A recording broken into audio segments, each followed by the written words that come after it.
आप हैं बिहार संवाददाता के साथ और मैं हूं मनोज चतुर्वेदी। चिराग पासवान एनडीए की जो बैठक हुई थी उसमें शामिल हुए थे और उसके बाद जो है अपने तमाम सिपा सलाहकारों से मुलाकात करने के बाद जो है सब कुछ सलाह करने के बाद आज पहली बार फिर पटना पहुंचे।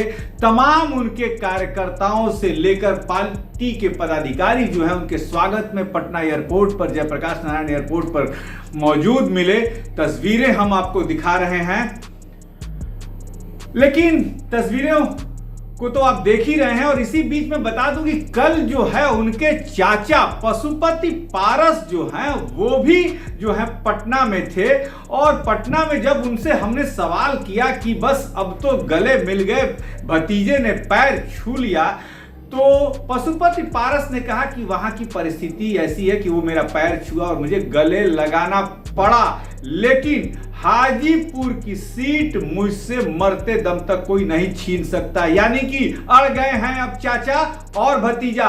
सूत्रों के हवाले से जो खबर आ रही है उसमें चिराग पासवान जो एनडीए में गए हैं वो अपनी 6 लोकसभा सीट, 1 राज्यसभा सीट को मनवा कर ही एनडीए में गए हैं। उसमें से हाजीपुर भी है, क्योंकि ऐसा माना जा रहा है कि जो चिराग पासवान के 6 सांसद थे और 6 सीटें जहां जहां की थी वहीं वहीं से चिराग पासवान लड़ेंगे। लेकिन उनके चाचा ने भी अजब गजब बयान दे ही दिया।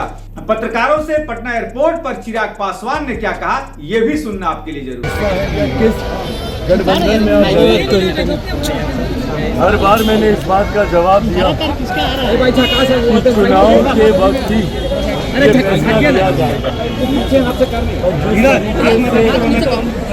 भारतीय जनता पार्टी के शीर्ष नेताओं के द्वारा लोक जनशक्ति पार्टी रामविलास से निरंतरता संपर्क साधा गया। मुझसे केंद्रीय गृह राज्य मंत्री आदरणीय नित्यानंद राय जी कई मुलाकातें हुई। उन मुलाकातों में कई हम लोग की चिंताएं जिनको सम्मान दिया गया और उसके बाद केंद्रीय गृह मंत्री आदरणीय अमित शाह जी से मेरी मुलाकात हुई और उसके बाद भारतीय जनता पार्टी के राष्ट्रीय अध्यक्ष जेपी नड्डा जी से मुलाकात हुई। इन तमाम मुलाकातों में ना सिर्फ लोक जनशक्ति पार्टी रामविलास की जो चिंताएं आप मत बीच में उनको सम्मान दिया गया, बल्कि आने वाले 2024 और 2025 के चुनाव को लेकर भी रूपरेखा गठबंधन की तैयार की। आज जब इस औपचारिक घोषणा पार्टी रामविलास एनडीए का हिस्सा है, इसके पूर्व में भी कौन है यारी बोले भारत आप ये जानते हैं कि जब हम लोग एनडीए से अलग भी हुए तब भी कभी हम लोग किसी दूसरे गठबंधन में हम लोग नहीं गए। लोक जनशक्ति पार्टी रामविलास ने 2020 अकेले लड़ना पसंद किया, पर दूसरे गठबंधन में अपने स्वार्थ के लिए, अपने सिद्धांतों से हम लोगों ने कभी कोई समझौता नहीं किया। और आज जब पुनः हम लोग एनडीए गठबंधन का हिस्सा बने हैं तो ये पूर्ण विश्वास के साथ में कहते हैं कि जो परिणाम हम लोग के 2019 लोकसभा चुनाव के दौरान हम लोग को देखने को मिलेगा, जहां 40 में से 39 सीटें एनडीए ने जीती थी, ये कहने में मुझे कहीं कोई शंका नहीं है कि इस बार 40 की 40 सीटें एनडीए गठबंधन जीतेगा। मुख्यमंत्री नीतीश कुमार जी को लेकर जो आक्रोश बिहार की जनता में है, उपचुनाव में हम लोग उन आक्रोशों को देख चुके हैं। गोपालगंज के परिणाम हो या कुर्नी के परिणाम हो, उस वक्त औपचारिक तौर पर एनडीए का हिस्सा ना होने के बावजूद हम लोगों ने भारतीय जनता पार्टी का हम लोगों ने समर्थन किया था। और उन परिणामों में हमने देखा, even for that matter Mokama के परिणाम जिस तरीके से आए, ये दर्शाते हैं कि मुख्यमंत्री नीतीश कुमार जी जिस गठबंधन में रहेंगे उस गठबंधन को नुकसान ही होगा, नेगेटिव वोटिंग उस गठबंधन में होगी। देश में जहां एक तरफ मौजूदा प्रधानमंत्री आदरणीय नरेंद्र मोदी जी के पक्ष में, और ये बातें तब भी हम कहते हैं जब हम एनडीए का हिस्सा हम नहीं थे। कई बार आप लोगों की तरफ से ये कहा गया कि भैया आप प्रधानमंत्री के बारे में कुछ नहीं बोलते। आप बीजेपी की तरफ आप सॉफ्ट कॉर्नर रखते हैं, क्योंकि वो विश्वास मेरे प्रधानमंत्री और उनकी नीतियों में हमेशा से रहा है। उनका समर्थन एनडीए से अलग होने के बाद हम लोगों ने किया था, तो अब तो औपचारिक तौर पर एनडीए का हिस्सा है। प्रधानमंत्री जी की केंद्र सरकार की तमाम नीतियों को जनता तक पहुंचाना लोक जनशक्ति पार्टी रामविलास के हर एक कार्यकर्ता की प्राथमिकता रहेगी।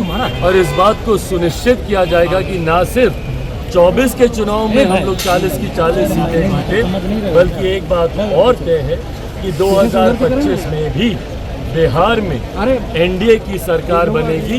मुख्यमंत्री नीतीश कुमार जी संभवतः लोकसभा में ना तो ये खाता खोल पाएंगे और 25 में पुनः इनके नेतृत्व में सरकार का बनना असंभव है। चिराग जी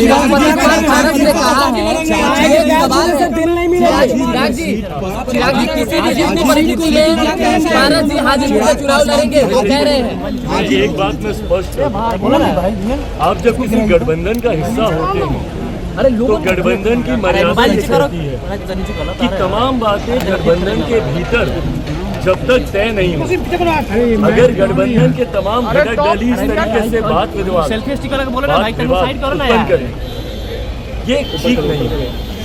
मेरी जितनी बातें हुई हैं गठबंधन के भीतर हुई, किसी दूसरे को चर्चा करनी है तो सार्वजनिक तौर पर इस तरीके से चर्चा करने का कोई मतलब नहीं। आप गठबंधन के भीतर जाएं, वहाँ पर अगर कोई आपसे बातचीत करता है तो वहाँ पर आप अपनी चिंताओं को आप उनके समक्ष रखें। इस तरीके से शोर हल्ला करने का लाभ किसी को नहीं। लेकिन आपने अखबार में दिया एक इंटरव्यू, चिराग जी पैर छूने से दिल नहीं मिलेंगे, चैलेंज किया है आपको। ये 2 साल पहले की बात है। मैं बार बार इस बात को कह रहा हूँ कि हम लोग बहुत आगे निकल गए। उनके बारे में इन 2-2.5 सालों में भी मैंने कभी कोई टिप्पणी नहीं की और ना मैं आज करूँगा। मेरी एक बड़ी लड़ाई है बिहार को फर्स्ट और बिहारियों को फर्स्ट बनाने। मेरी कोई घर परिवार व्यक्तिगत लड़ाई नहीं। और एक बड़े लक्ष्य के साथ भाई हम लोग एनडीए गठबंधन का हम लोग हिस्सा बने, तो मुझे इन तमाम बातों से ना कोई फर्क पड़ता है। मैं बहुत आगे निकल गया, ना मुझे फर्क पड़ता है, ना इन बातों पे मैंने कोई टिप्पणी की थी, ना करूँगा।